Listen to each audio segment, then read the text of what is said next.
កម្ពុជាបានសុខហើយកម្ពុជាមានសន្តិភាពក្រោមការដឹកនាំដ៏ត្រឹមត្រូវនិងប្រកបដោយបញ្ញាវាងវៃបទពិសោធន៍យុទ្ធសាស្ត្រគ្រប់ជ្រុងជ្រោយរបស់សម្ដេចតេជោហ៊ុនសែនអតីតនាយករដ្ឋមន្ត្រីក៏ដូចជាសម្ដេចធិបតីហ៊ុនម៉ាណែតនាយករដ្ឋមន្ត្រីបច្ចុប្បន្ន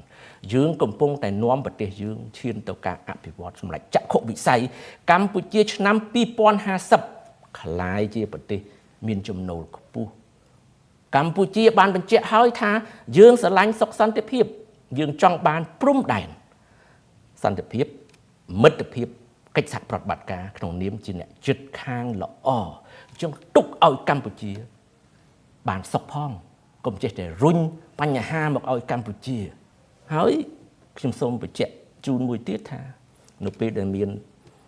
បញ្ហាព្រំដែននេះឃើញស្រាប់ហើយប្រជាពលរដ្ឋខ្មែរទាំងក្នុងនិងក្រៅប្រទេសស្រស់គ្នាណាស់បាទរួមគ្នាសាមគ្គី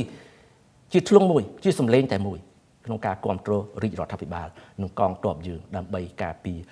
បូរណភាពទឹកដីមិនឲ្យបាត់បង់នេះគឺជាចំណុចខ្លាំងរបស់កម្ពុជាបាទខុសពីប្រទេសថៃដែលបែកបាក់នៅក្នុងស្ថានភាពមួយដ៏លំបាកលំបិនអញ្ចឹងជាថ្មីម្ដងទៀតយកពេលវេលាទៅដោះស្រាយបញ្ហារបស់អ្នកកុំបង្កបញ្ហាដល់អ្នកជិតខាងបាទសូមអរគុណ